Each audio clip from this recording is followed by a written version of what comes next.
Olá pessoal, tudo bem? Bom, essa aula aqui é a aula que eu deveria ter postado para vocês na quinta-feira, mas quinta-feira foi o dia do Halloween, então não tive como disponibilizar essa aula para vocês.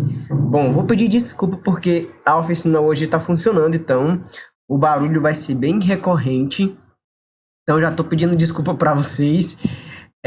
Então a gente vai começar essa aula falando de grandezas e medidas, de matemática 2, ok?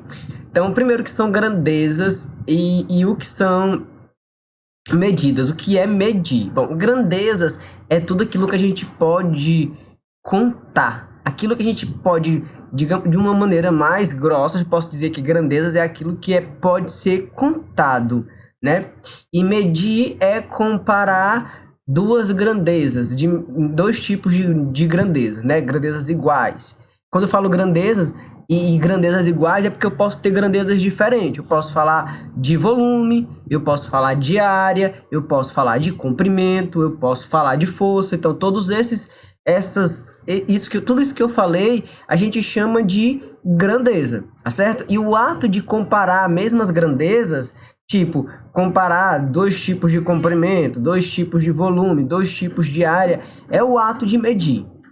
A gente vai ver, a princípio, grandezas e medidas num plano cartesiano. Então, para isso, a gente vai relembrar o que é o plano cartesiano. O plano cartesiano é um plano composto por duas retas reais perpendiculares entre si, ou seja, que se encontram formando um ângulo de 90 graus. Essas duas retas, elas são retas que representam o conjunto dos números reais. Logo, a gente pode marcar abscissas, a gente pode marcar pontos nessa reta. A reta horizontal a gente representa como o eixo X e a gente chama de eixo das abscissas.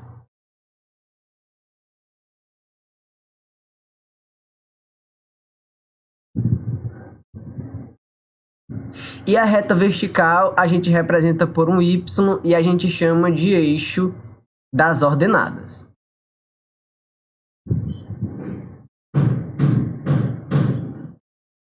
E essas duas retas, né, elas dividem um plano cartesiano em quatro regiões, em quatro partes que nós chamamos de quadrantes. Ou seja, aqui a gente tem o primeiro quadrante, o segundo quadrante, o terceiro quadrante e o quarto quadrante. No primeiro quadrante, a gente tem que os valores de x serão positivos e os valores de y também serão positivos. Como assim? Do que é que eu estou falando?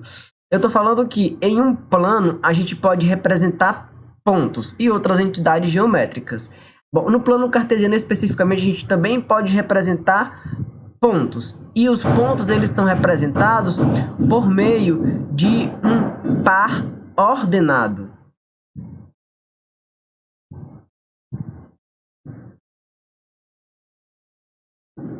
E o par ordenado ele é representado da seguinte forma, onde o primeiro número é um número do eixo x e o segundo número é um número do eixo y, ok? Por exemplo, eu posso representar o par, o ponto A, 2,1. Ou seja, o x é 2 e o y é 1. Ou posso pegar, por exemplo, o ponto B, 3, menos 4.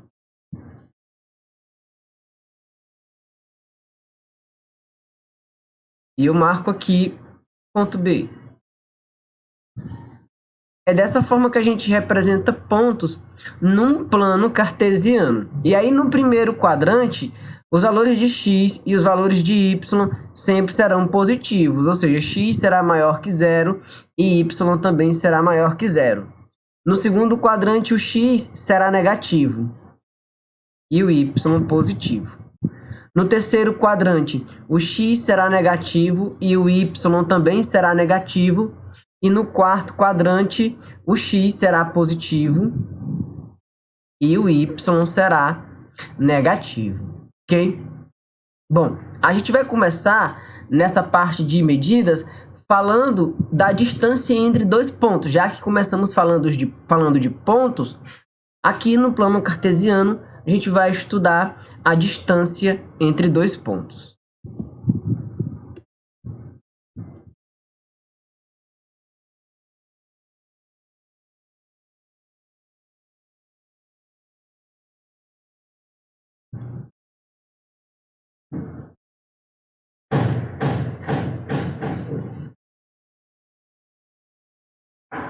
Bom, se esses dois pontos eles estão alinhados, ou seja, se assim, eles estão alinhados, eles sempre estarão, na verdade, né? Se esses dois pontos eles estão em retas que são paralelas ao eixo x, ou em retas que são paralelas ao eixo y, ou em cima do próprio eixo x, ou em cima do próprio eixo y, a gente não vai ter tantos problemas para calcular a distância entre esses pontos. Veremos então aqui um exemplo. Se eu pegar um plano cartesiano,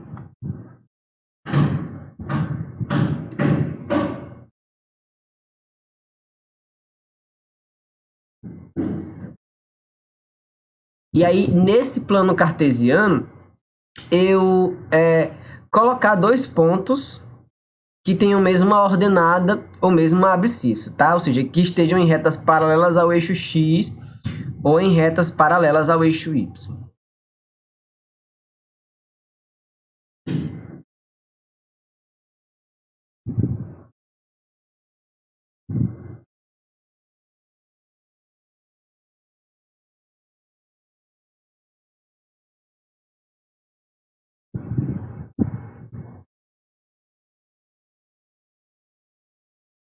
Que é a região onde os valores são negativos na reta real, ok?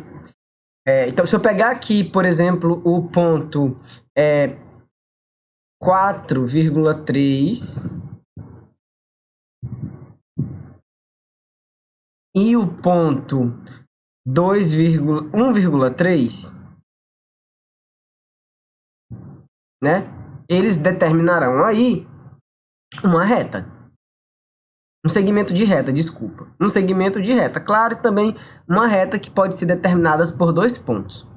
É possível calcular a distância entre esses dois pontos, o comprimento desse segmento de reta.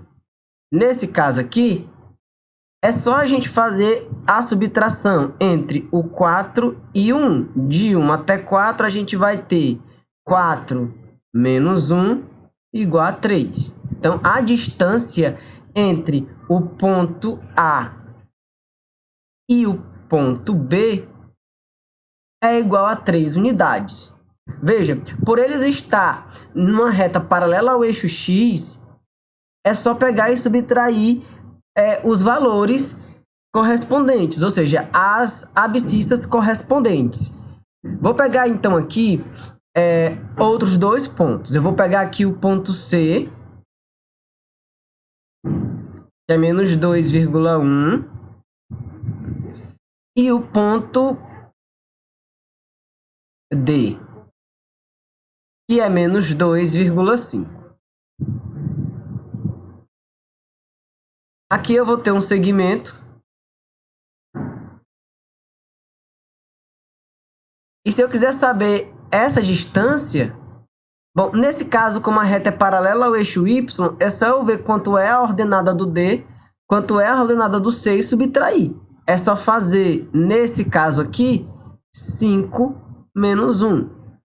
5 menos 1, 5 menos 1 é 4. Então, essa distância é 4, né? Ou então você pensa aqui, só um instante. Então, você pensa aqui, nesse quadrinho como sendo cada tracinho uma unidade de comprimento, ok?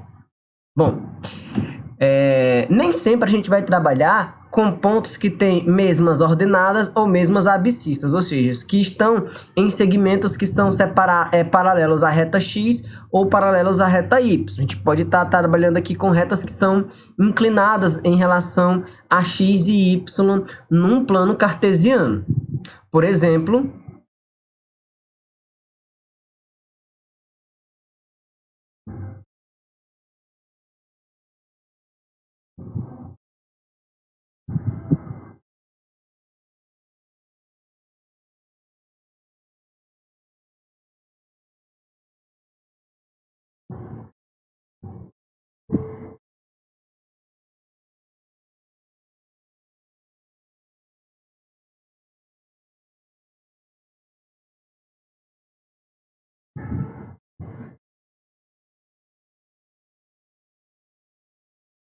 Vamos ver aqui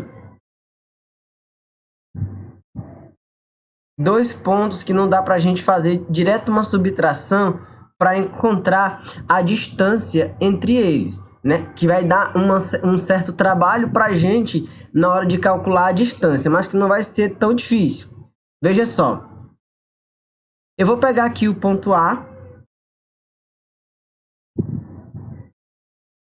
de abscissa 2 e ordenada 1, né? 2,1. E vou pegar um ponto B,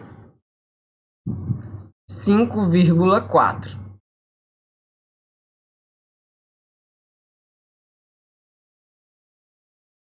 Bom, como vocês observam, aqui quando eu traçar o segmento, ele não vai estar paralelo ao eixo X e não vai estar paralelo ao eixo Y. A gente vai ter um segmento, ou por esses dois pontos vai passar uma reta, que é mais inclinada. Logo aqui, a gente vai precisar recorrer a uma fórmula, ou especificamente ao teorema de Pitágoras. Por exemplo, eu posso fechar a figura, ok? Eu posso fechar a figura aqui e trabalhar com esse triângulo, onde a distância que eu estou atrás é a hipotenusa de um triângulo retângulo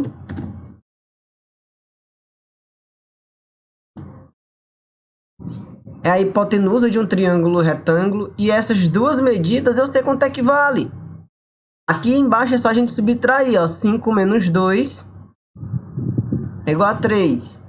E aqui também é só a gente subtrair 4 menos 1. 4 menos 1 deu 3 também. Então, a gente tem um triângulo onde a gente pode aplicar o teorema de Pitágoras nesse triângulo. A sua hipotenusa será a distância entre os dois pontos. Então, eu vou desenhar aqui o triângulo. Aqui é D. Essa distância aqui vale 3 e essa daqui também vale 3. Logo, para que eu possa calcular a distância entre os dois pontos que foram dados, eu faço D ao quadrado é igual a 3 ao quadrado mais 3 ao quadrado. D ao quadrado é igual a 9 mais 9. D ao quadrado é igual a... Eu posso colocar 18, mas como eu vou precisar depois simplificar, eu posso colocar como 2 vezes 9. Certo? 9 mais 9 é 2 vezes 9. Então, D é igual a raiz quadrada de 2 vezes 9. 2 não tem raiz quadrada. 9 tem. É 3. Então, esse 9 ele sai do radical como um 3. E o 2 permanece. Né? 2 não tem raiz quadrada exata. Então, a gente vai ter como resposta, a distância é 3 raiz de 2.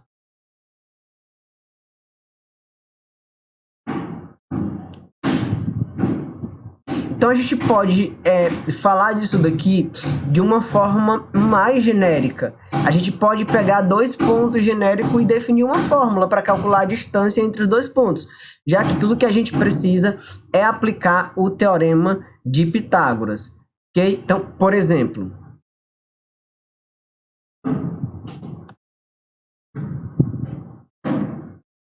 agora no plano cartesiano eu vou colocar dois pontos genéricos, ou seja, eu não vou definir um número para a abscissa, né, para o x, e nenhum número para a ordenada. Eu vou deixar aí como variável.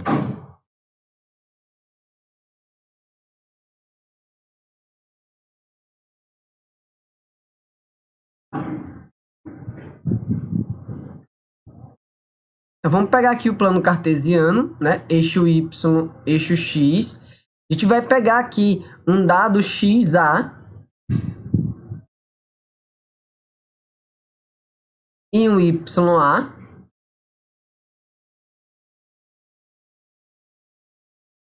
Um dado xb e um yb. E a gente acabou de ver que uma das formas da gente encontrar a distância entre dois pontos no plano cartesiano é montando o triângulo retângulo, né, e calculando e fazendo o teorema de Pitágoras para calcular essa distância. Ok? Foi isso que a gente viu. Então, a gente fecha a figura. A distância que a gente está atrás é a hipotenusa do triângulo. Daqui para cá, a gente vai ter que fazer o xb menos o xa. Daqui para cá, será o yb menos o ya. Então, a gente pode aqui definir uma fórmula para calcular a distância entre qualquer dois pontos. A gente pode fazer, seguindo aí o teorema de Pitágoras, d ao quadrado é igual a xb menos xa ao quadrado mais yb menos ya ao quadrado. Se quiser, ainda dá para simplificar a fórmula. Deixa ela mais no finalzinho, que é xb menos xa ao quadrado mais yb menos ya ao quadrado, tudo dentro da raiz. Ok? Então, nessa aula, a gente aprendeu o quê? A gente aprendeu que a gente pode localizar pontos num plano cartesiano, né? Além de aprender o que é grandeza e o que é medida, a gente pode localizar pontos no plano cartesiano e calcular o tamanho do segmento que une esses pontos, né? E calcular a distância entre esses dois pontos. Por que a gente vai precisar calcular a distância entre esses dois pontos? Porque na próxima aula, o que eu vou colocar no plano cartesiano não serão somente dois pontos. Não vai ter somente um segmento. Vou colocar polígonos nesse plano cartesiano, ou seja, eu vou ter mais de um segmento limitando uma região. E a gente vai trabalhar com o perímetro e a área dessas figuras, ou seja, vamos falar de medidas, né, no plano cartesiano, tá certo? Então, a nossa aula de hoje fica por aqui, pessoal. Até uma próxima aula. Tchau, tchau.